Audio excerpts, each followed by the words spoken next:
rimwe yanga kunyishyura ngo kuko ngo ntakoreye amafaranga menshi. Numva umujinya uranyishe. We tekereza kuba wazungurutse muri Gitenge ushaka abakiriya bagurisha icyayi n'amandazi. Umujyama byagara mwakanga kukwishyura. Byaga ibintu bibabaje. Ni ibintu bibabaje. Nageze mu rugo binyanga mu nda, mfata ingufuri 3. Ndagenda mfunga hoteli. Ndibuka umugore w'idinga muri Kigali murabizi twabaga turi abantu b'abasirimu. Ukabona ukuntu ugiye ukandagira mu gondo nta kazi. Hari umunyamurenge wakoreraga amafaranga menshi hano muri Gitengera icyo gihe kabisa. Ukora ako kazi gauja estimate gagushaka. Maze kubona ku kazi nanze gufata phone biranga ndonja none nge ndamwihama ndamuga ati kwa ko wanze kunyishyura utabonye imiruho nakubiswe banzu nyishyure. Kandi no kunyishyura amadabo nuba mpembe ya 150 simfungura arampamaga ngo ninze tuvugane none amasaha abo baguhaye ahantu ho gukorera Imana ibaho umugisha. Harimo n'aba diaspora nabo bagiye bagira ukuntu nabi Imana ibaho umugisha. Ariko n'abantu twabanye tukabana hano hantu bariyo batagira ikintu bakore kabisa. Imana yababwiye ngo bagende gukora babika mu mifuka cyabashira ku mabanki. Ejo turabita tukabisa kuko twasanze isi uravuka. Bakunzi bacu ba Kim David TV turabiyegereje muri ano masaha. Mwiyegere muri ibiganiro tubazaniye bishasha. I think nibwo bwa mbere twabatuje muri bena ibi biganiro dutumira abantu baduha inama zitandukanye ndetse n'ibitekerezo bitandukanye birimo ubumenyi bwinshi, birimo kungurana no kuzamurana mu bice byose, either businesses cyangwa se mu buzima busanzwe. Muri studio zacu turi kumwe n'umutumirwa wacu, nibwo bwa mbere yarasuye ino studio yacu. Urumva arabanza twibwire. So karibu cyane umutumirwa wacu, twishimiye kubona no kuduha umwanya wawe. Murakoze cyane.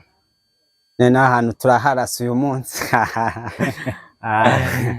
Amazina yanjye banyita Muhoza. Nkabanuye hano muri Kenya imyaka irenga hafi muri 13 gutyo. Abantu rukara Kigali za Kimisagara, kwanza hano Kimisagara bose ndabashuhuje. Cyane Maison de Jeune ku Ntaragazi anishumi zanjye twiriganaga ziranzi imyaka myinshi bro, ariko ndahari kabisa. Murakoze cyane kwa mwantekereje no kugirana ikiganiro namwe. Yego kabisa. Jean Baptiste ngira ngo niyo mazina yawe. So Jean Baptiste tubwiye ko wabaga Kigali Kimisagara, ukubu nyine ukaba uri muri Kenya. So hano watubwira ukuntu waje ukagera hano muri Kenya, ese uko byagenze, uko abantu se harabuze muri Kenya bagufashije kugera hano cyangwa se waje gutyo nyine utubwire byeruye. Hano muri Kenya kugira ngo mfate ikemezo cyo kuza muri Nairobi ni connection y'abantu. Ni ngombwa ikintu cyose mbese ni connection n'abantu, kuko ntiwakora ikintu cyangwa ugera ahantu udafite contact n'abantu. Na umugabo wari inshuti yanjye bitaga Bidinga Gumbuguza, twabanye Kigali tumanya hafi imyaka 20. Niwe mbona wanshikije hano mu iki gihugu cya Kenya, n'ubwo uyu munsi tutari kumwe ariko ahantu ari hose na family we ndabaramukije kabisa n'aba diaspora. Imana ikomeze bagirire neza kandi bagure cyane kabisa. Urakoze. Urumva se uwo musaza umugabo mukuru uvuze mwari muziranye gute nyine kugira ngo wenda akwizera kuzane akugeze hano cyangwa se guconnecte nkuko wari ubivuze? Uwo mugabo mbese ntujya umenya imigambi y'Imana cyangwa se inzira z'Imana. Ajya avuga ngo Imana igira inzira zayo ni nk'ibihumbi. Twamenyanye na Bidinga akiri umusore paka ashatse. Nibwo twamenyanye kabisa, turakomeza turabana cyane kugeza n'uyu munsi. Twatandukanye mu mwaka hafi umwaka ushize dutandukanye. Uyu munsi wa none turi kumwe, ari muri Amerika nanjye ndi muri Nairobi. Urumva Muhoza nuko wenda wisanze hano muri Kenya. Yeah. Magambo make muri Kenya se umusaza cyangwa se uwo Bidinga mwarabanye muri Kenya yagushakiyemo akazi se cyangwa waje usanga nyine ubu mwana mu rugo nk'abandi bana cyangwa byagenze gute byari bimeze bite? Nk'ubusanzwe uko twari turi muri Kigali nari umwana nko mu rugo nyine naha nyine muri Kenya naje niyakira nk'umwana wo mu rugo kuko icyo gihe ndibuka tugiye hano muri Kenya 2010 ubuzima bwari bugoye bwari bucakaye no kuvuga ngo umutipe nkanjye mvuye Kigali nisanze mu buzima hano muri Gitengera imvura yaguye ukareba ugondo rwabaga muri Kigali murabizi twabaga turi abantu b'abasirimu ukabona ukuntu ugiye ukandagira mu gondo nta kazi indimi nazo ziragoranye no kumva indi birimo utize wumva ukumva noneho kumva ko ubuzima bwawe burange. Ndibuka undi munsi umwe nagiye mbibwira Bidinga turabizi ibindi mfashe igikapu nsubiye muri Kigali kandi ndibuka nta tike nari mfite ndabati ngiye gusubira. Ndibuka umugabo w'umuhinda uba muri Canada bita Paul n'uwambwiye anyicaza hasi ambwira ati Muhoza rekana n'iyo myumvire yawe we ufata wicare hamwe uzagera ku kintu gikomeye. Nibwo naje nyine ndabati se kweri ndabati mana kweri hano niki nzakora ubuzima bukakaye.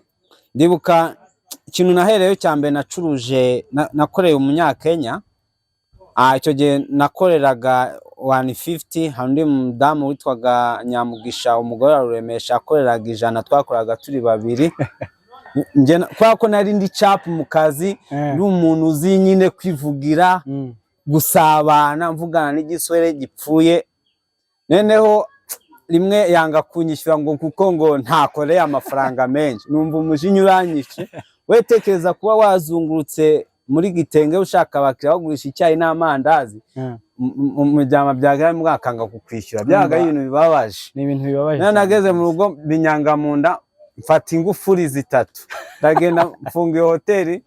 Ndibuka umugore wa Bidinga yambwiye ati wowe genda ufunge Bidinga wanabatire ibyo ndi kwasibye agenda nafunga iyo hoteli iwe saa 7 z'ijoro nibuka ko hari saa 10 aje gufunga hoteli asanga hoteli nayikwise ingufuri 3 saa 10 uwo mudamu yahise ampamagaye nanga gufata phone nanze gufata phone biranga ndonja none nje ndamwihamana ndamubwira ati kwa ko wanze kunyishyura utabonye imiruho nakubiswe banzu nyishyure kandi no kunyishyura amadabo nuba mpembe 150 simfungura arampamagara ngo ninze tuvugane. Nabyutse saa 11 ngezeyo amerezeyo truasa arambwira ngo ninkomeza akazi ndamubwira ati mba gukomeza akazi 150 ndayanze imbo mpemba 2.5 umbwire nkomeza akazi cyangwa se nkareke kubera ko namuzaniraga abakiriya ko ari abantu bazaga abanyakenya icyo gihe nta n'abanyamurenge be bazwi cyane cyangwa se bamenyekana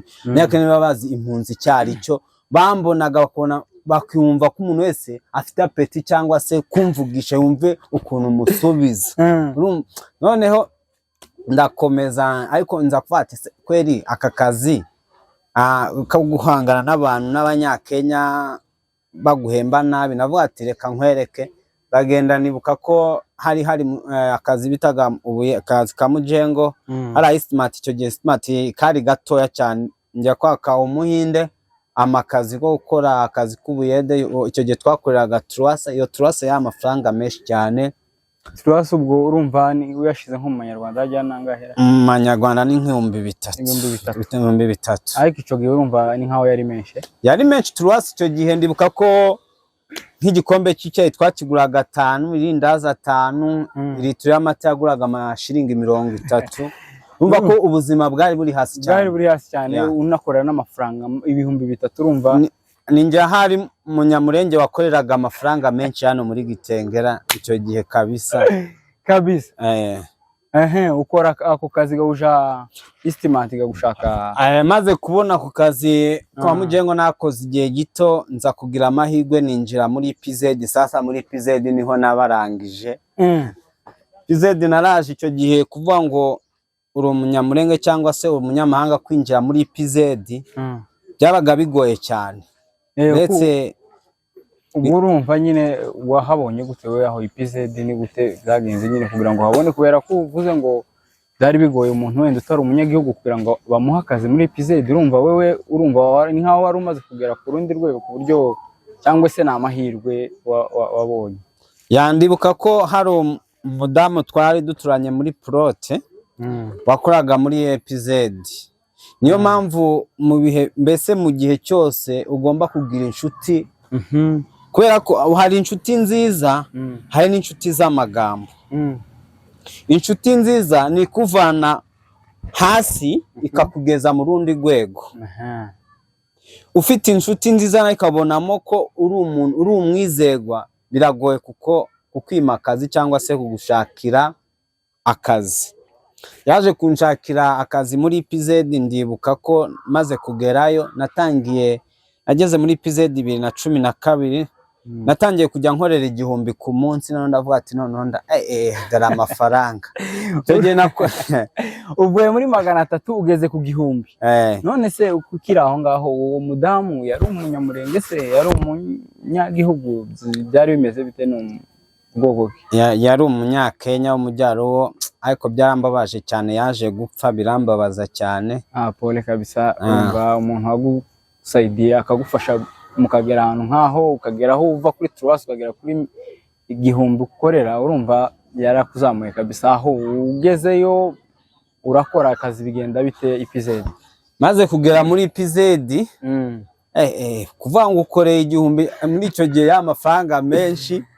Sasa nibwo navuze ati nimba ngize amahirwe nkabona akazi nkaka, hano hanze hari bene wacu badafite utuzi, bari mu buzima bubi kabisa. Nagerageje mu bushobozi mfite, harimo abo nashakiye ubuzi kabisa benshi kabisa, abambona kabisa ndabashuje. Bari muri Amerika nashakiye ubuzi benshi bo muri Amerika, kubera ko icyo gihe muri IPZ kuvuga ngo ugiye muri IPZ byabaga bigoye. Benshi kabisa banyuraga ko nyeneho sinari nzi indimi nyinshi, ariko nari umuntu utajya ugira ubwoba cyangwa se unigwa n'ijambo. Umunyarwanda ni wavuze yaciye umugani avuga ngo aho kugira ngo nigwe n'ijambo nanigwa n'uwo ndibwiye. Nagendaga ku Muhinde cyangwa se ku Mushinwa nkidefana, nkamubwira nyine, byaba ngombwa nkazana undi muntu kugira ngo amusobanurire, nkamubwira ati mfite mushiki wanjye cyangwa se mfite bene wacu hano hanze bapfuye, ushobora kumbonera umwanya? Akambwira ati betse tuzakubwira. None se ukiri aho ngaho nk'uwo Muhinde wamuapproachinga cyangwa se wamugeragaho gute? Utazi, wari uzi Icyongereza se? Ni Igiswahili wakoreshaga wari umaze kukimenya se?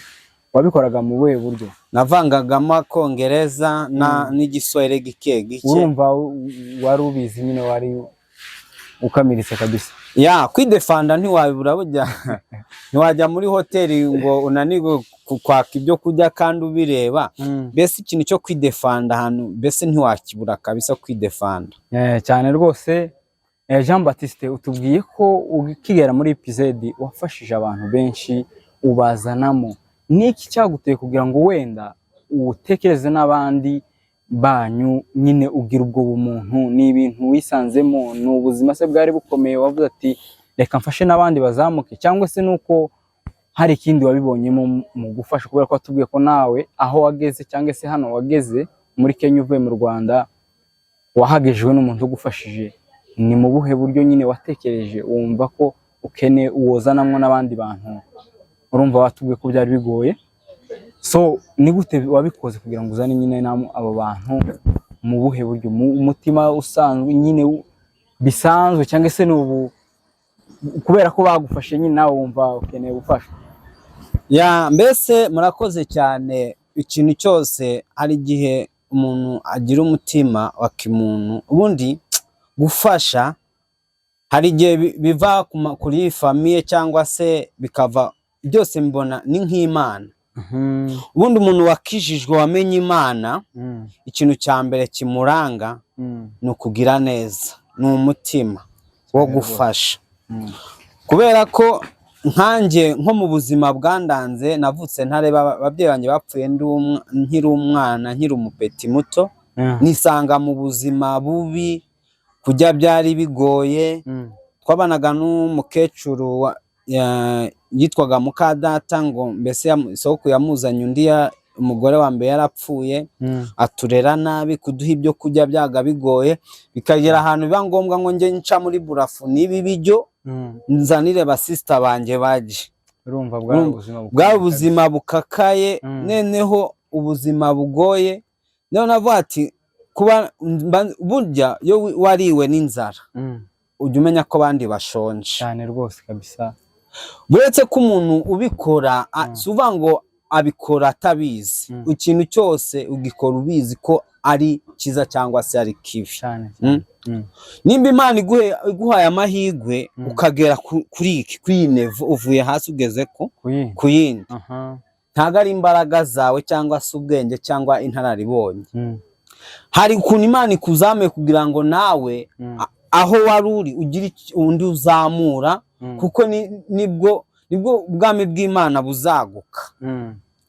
Hari ikintu muri iki gihe nuko urukundo rwavuye mu bantu. Nize gusoma ijambo rimwe ubwo Yesu yari ari kumwe n'abigishwa biwe, amaze kubata i Yerusalemu, babaye bonyine bagira urukundo, bigera ahantu no bafunga, none batangira kugurisha ibyabo kugira ngo bafashe bene wabo basigaye bafite inzara, kugira ngo nabo bagire mugenzi ntumve ko nagira inka zibiri mugenzi wanjye adafite n'imwe. Rura nibwo rukundo, nibwo bukristo cyane kabisa. Ubundi ufite ubukristo, ubundi bukristo n'urukundo n'ibintu bishaka gukora icyaha, kuko ntiwagira ntiwaba umukristo utagira urukundo. Nuko none se Yesu yavuze ngo munkundane nkuko nanjye nabakunze. Ntuzakunda Imana udakunze mugenzi wawe. Imana kubera ko niwambwira ukunda Imana hariho uyizi, si ukuyumva gusa bayivuga. Imana uyibonera muri babandi wafashije cyangwa se wazamuye. Yego kabisa. So urumva umaze kugera aho ngaho episode uzanamwe abantu wenda se bakoze byagenze gute, wabyitwayemo nyine gute umaze gushiramo abandi bantu. Urumva ni ibintu nyine yuzanya abandi bantu mu kazi, urumva hari igihe usa nkaho hari bamwe baza bishira hejuru ugasanga aravuze ati uriya ninjye wamufashije nanjye n'uyu nguyu, none ni gute. Ariko urumva umaze kubagezamo baragushimiye se cyangwa ni ibintu byari biraho gusa, cyangwa se ngaho tubwire uko byagenze nyine bimeze. Murakoze cyane.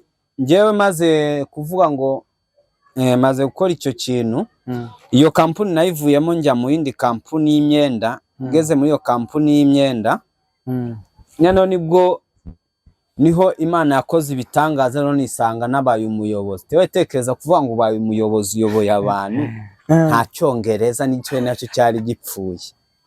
Ndibuka ko natangiye navuga ati Imana nimba unciriye inzira ukangeza kuri iki kintu,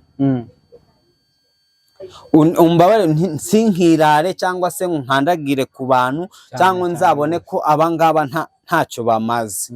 Ikintu Imana uzamfashe nzagira ikintu nkora. Kandi koko Imana yaramfashije, habo nafashije, nagerageje gufasha. Ndibuka ari umugabo umwe twakoranaga w'umumambure yambwiye ati Muhoza ugende bukeya ngo ntukomeze kuzana abamambure muri iyi kampuni kuko bazatuzanira ibibazo. Nene uwo mugabo ndamureba, kandi yari umukristo, ndamurana bati Imana yanjye abana ubu n'ubwoko kweri tuzatuba abakristo mu rusengero twigera hanze tube nk'inkuru gute se. Ndamubwira ati njye icyo kintu njye mfite umutima wo gufasha, kubera ko n'ubundi amafaranga y'Abahinde tutayariye cyangwa dusangire n'abandi ntacyo tuba turi gukora. Ntiwambwira ngo uri kujya undi ari kurara inzara wumve ko ufite amana. Ndamubwira ati njye ibyo sinabishobora, siko mbayeho.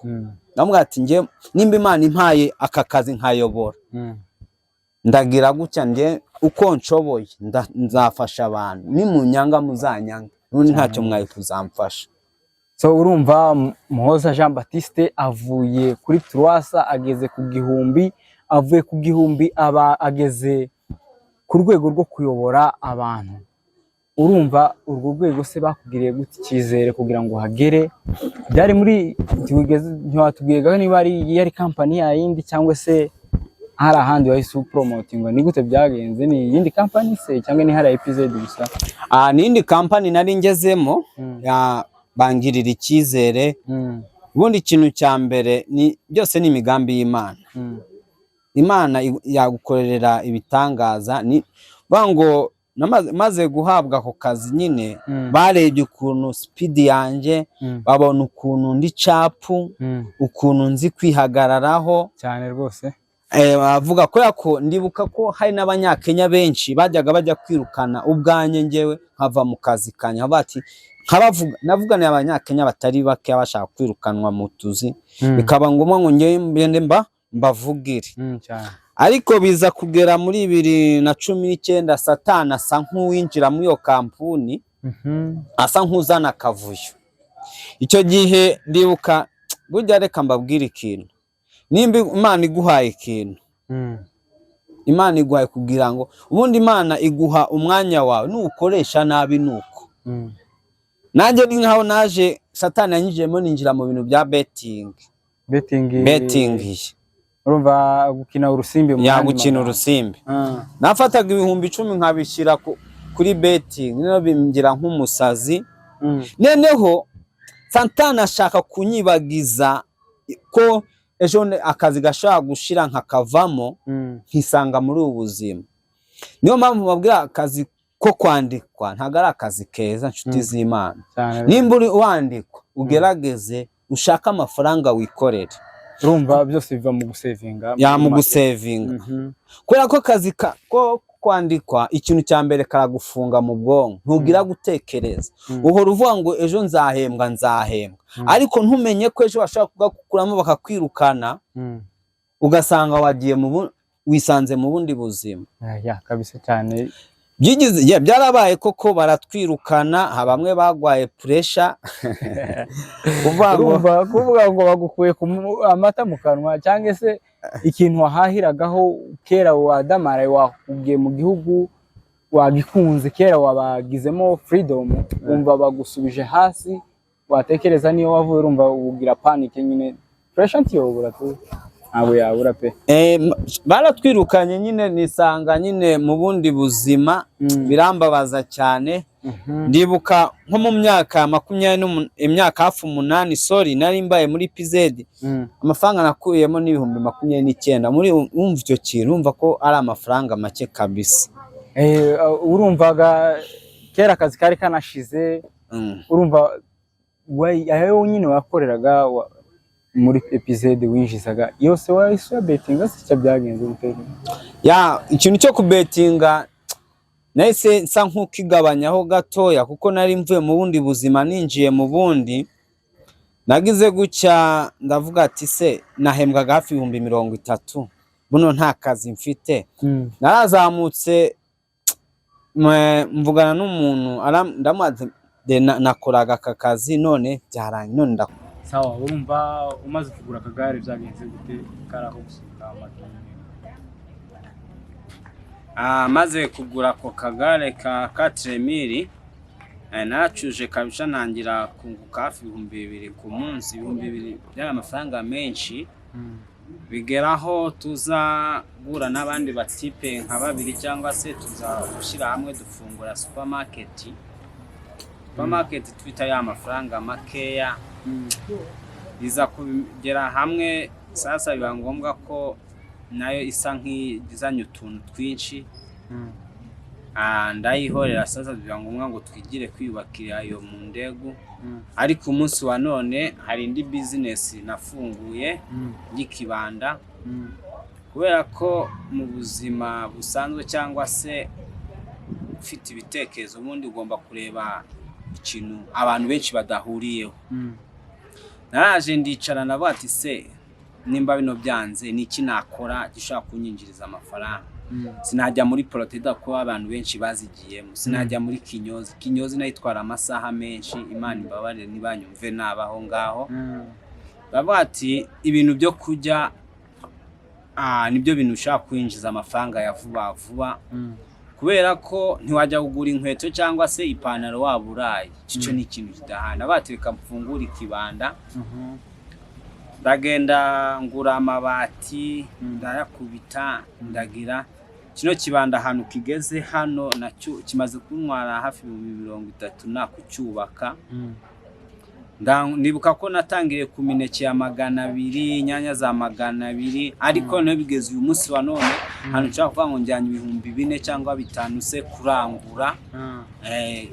Urumva naha ni ibintu umaze kugeraho nyine umaze kuzamuka cyane, urumva ugeze mu ntera wenda kuri wowe wumva ishimishije cyangwa bado bimeze bite kuri wowe ku ruhande rwawe? Sinavuga ngo ngeze ahantu hashimishije, ariko kuringana nuko n'igihe cyashize n'uyu munsi wa none at least hari ahantu ubona ko hari ahantu mbese kubera ko iyo waranguye ikintu kigashira ukabona inyungu, aho ngaho ushima Imana cyane rwose.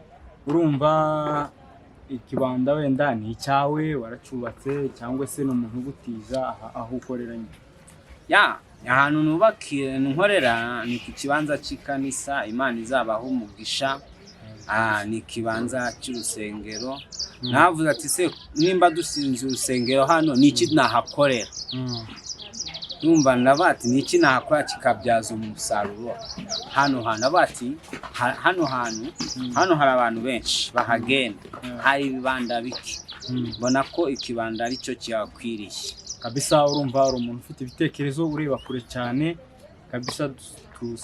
Dusabiye umugisha, Imana ikomeze kugirira neza kabisa muri ako kazi kawe ndetse n'abagufashije. Urumva uwo babwira iki kuri ano masaha abo baguhaye ahantu ho gukorera? Imana ibaho umugisha. Harimo n'abadiaspora nabo bagiye bagira ukuntu, nayo Imana ibaho umugisha. Ariko n'abantu twabanye tukabana hano hantu bariyo batagira ikintu bakore kabisa. Imana yababwiye bagende gukora, babika mu mifuka cyangwa bashyira ku mabanki. Ejo turabita tukabisa kuko twasanze isi uravuka ugakora ugapfa ukabisa. Nasoma narabivuze kandi iyi si burya reka mbabwire ikintu kimwe, uhora wifuza. No washyiraho miliyoni 200 kuri banki urifuza, ariko isi ibyifuzo bizasana n'isi. Ariko iyo ukoze ukagira uko, hari Imana ikuzama ikakongera n'imyaka yo kubaho. Ariko uvuga ngo urakoze ntugize ikintu, bene wanyu hano hanze bafite ibibazo, bamwe barafungirwa amazu gucya na gucya, ntabwo aba ari byiza. Gira ikintu ukora kugira ngo Imana igira ikintu ukora nawe ku bundi buzima. Hari igihe abantu bifungira imigisha, hajya abantu bifungira imigisha kabisa, ukumva ko wariye wahaze nta wundi ufite ibibazo hano hanze. Mwibuke ijambo ry'Imana itubwira neza muri Matayo avuga ngo Yesu yavuze ngo cyagiye nari nshonje mwarangaburiye, cyagiye nari ndi mu bitaro mwaransuye, cyagiye ntari mfite umwenda wo kwambara mwamaye umwenda. Mutekereze icyo kintu, mureke kugira nimba Imana si imbaraga zanyu, si ubwenge bwanyu, si ibitekerezo muvuga ngo si ugusenga muturusha cyangwa si iki, ni Imana. Nimba mugiriwe neza mugirire n'abandi musize muri Afurika. Kabisa Jean Baptiste Muhoza, Imana iguhe umugisha kuba wemeye ko tukoresha kino kiganiro. Hari akantu wavuze ka supermarket ariko ntigeze ugasobanura neza. Urumva bakunzi bacu, next time mu kindi kiganiro tuzaba tena turi kumwe n'umutumirwa wacu Muhoza Jean Baptiste ndetse hamwe n'inshuti yiwe. Twemereye ko azuzana inshuti yiwe bagakorana ikiganiro, akatubwira uko supermarket byagenze, kuko kabisa urumva umuntu wari ugeze ku rwego rwo gufungura supermarket mu buhunzi, urumva yarageze ku kintu gikomeye. So Jean Baptiste, Imana iguhe umugisha. Murakoze cyane. Karibu kandi hano muri studio za Kim David TV. Turakwishimiye cyane uri nkora mitima yacu. Imana iguhe umugisha. Murakoze cyane.